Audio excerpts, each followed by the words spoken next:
The science of luck. Is it real or just random? Full 10,000-word paragraph script.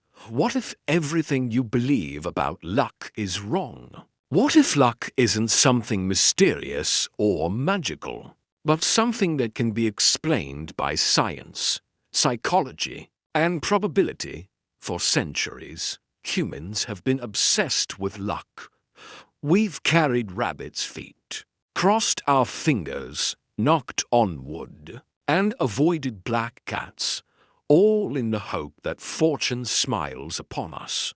But what is luck, really? Is it a cosmic force, a twist of fate, or just a pattern our brains desperately want to see in a world full of randomness? Let's begin with the basics. Luck is often defined as success or failure apparently brought by chance rather than through one's own actions. But this definition itself is problematic, because what appears as chance to one person might actually be the result of hidden patterns, unconscious decisions, or even subtle social and psychological factors that science can now explain. To understand luck, we must first understand the brain. The human brain is a pattern-seeking machine. It's wired to find meaning in chaos, structure in noise. That's why we often see shapes in clouds or faces in the moon.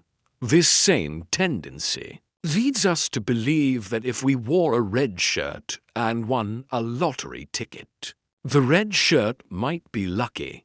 That's how superstitions are born. But science tells us that correlation doesn't mean causation. Just because two things happen together doesn't mean one caused the other.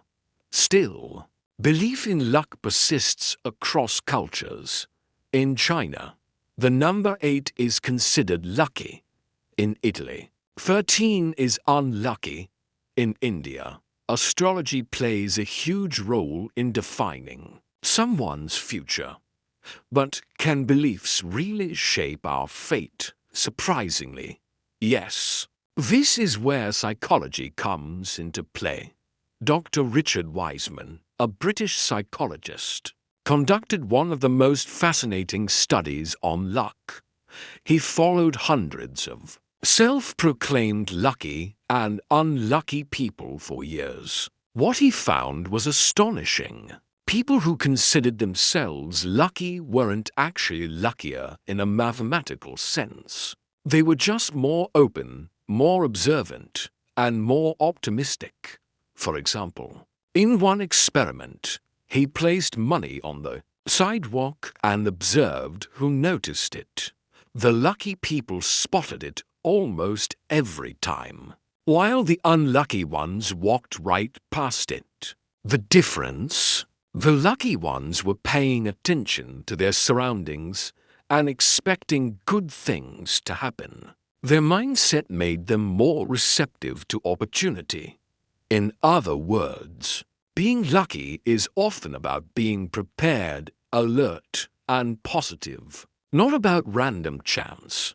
But what about pure chance? What about winning the lottery or surviving a plane crash? Surely those are random events, right? Yes and no. Statistically, some things are indeed random. But randomness follows patterns when you look at it across large numbers. This is called the law of large numbers in probability. If you toss a coin 10 times, the outcome may seem random. But toss it 10,000 times, and you'll start seeing a predictable 50-50 distribution. So even randomness obeys rules. It's just that our lives are too short to see the full patterns. Now, let's touch on the role of the illusion of control. This is a psychological phenomenon where people believe they have control over outcomes that are actually determined by chance. For example, people roll dice harder when they want a high number and softer when they want a low one. Even though the outcome is random, casinos thrive on this illusion. But our need to feel in control makes us believe we can influence luck, even when we can't. Then there's confirmation bias, the tendency to notice things that support our beliefs and ignore the rest. If you believe you're unlucky, you'll remember every bad thing that happens to you and forget the good ones. This reinforces your belief and becomes a self-fulfilling prophecy. The same goes for being lucky. Optimistic people tend to attract more positive outcomes not because they're cosmically blessed, but because they act in ways that open more doors. They network more, try more, fail more, and succeed more. Now let's take a detour into something more mystical, the law of attraction. This theory suggests that thinking positively will attract positive things into your life, like a magnet. While it sounds magical, science says it's partly true. Positive thinking leads to confidence, which influences behavior, which affects outcomes. So, while you're not bending the universe, you're bending your behavior, and that can change your future. We can also see how luck operates in real-life success stories. Many billionaires and celebrities credit luck for being in the right place at the right time. But dig deeper, and you'll find they were also working hard, constantly networking, and learning from failure. Luck may have opened the door, but they had to walk through it. As the saying goes, luck is what happens when preparation meets opportunity. Let's also look at how culture shapes our idea of luck. In Japan, Shinto shrines give out omamori charms for good fortune. In the US, people throw coins into fountains and make wishes. In Africa, some tribes wear protective talismans. In Islam, it's takdir. And in Christianity, God's will. Despite cultural differences, the core desire is the same: control over the unknown. Humans crave certainty, and luck gives us a sense of control over a chaotic world.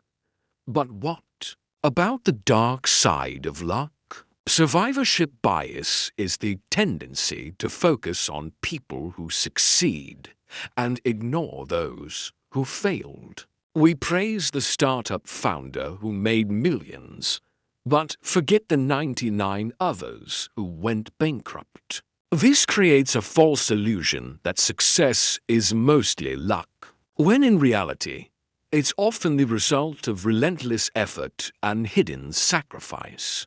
Science also tells us that the brain remembers losses more than gains, a concept called loss aversion. That's why one bad event can make you feel unlucky, even if 10 good things happened that same day. Our perception of luck is skewed by emotion, memory, and mood. So, can luck be learned or hacked? To an extent, yes. Dr. Wiseman suggests 4 principles to become luckier. 1. Maximize chance opportunities. Meet more people. Try new things. 2. Listen to your intuition. It's based on experience. 3. Expect good fortune. Positivity leads to better outcomes. 4. Turn bad luck into good. Reframe failure as a stepping stone. These aren't magical tricks, they're habits of mind that increase your odds of success. Let's also explore the role of environment. People born into wealthy families have more access to education, connections, and resources, what many call privilege. Is that luck? Yes, but it's not the same as random chance. It's systemic luck. where the starting line matters. A talented person in poverty may never get discovered, while an average person with wealth may go far. That's the uncomfortable truth about how luck works in the real world. In recent years, AI and data analytics have tried to measure luck mathematically. Some models look at decision trees, game theory, and predictive patterns. While we can't fully predict random events, we can improve our odds by understanding probabilities. This is why poker players and investors study statistics and human behavior to reduce reliance on pure luck. Finally, let's come full circle. Is luck real? Yes, but not in the way we think. Luck is a combination of randomness, mindset, action, and perception. It's part chance, part choice. Some things are out of our control. A natural disaster, an accident, being born in a war zone. But a lot more is within our influence. How we think, how we react, how we prepare, and how we see the world. In the end, luck is not just about what happens to you. It's about how you respond. It's about seeing doors where others see walls. It's about trying again where others give up. And sometimes, just sometimes, it's about believing in your own story enough to write a better one. So the next time you say, "I'm just unlucky," ask yourself,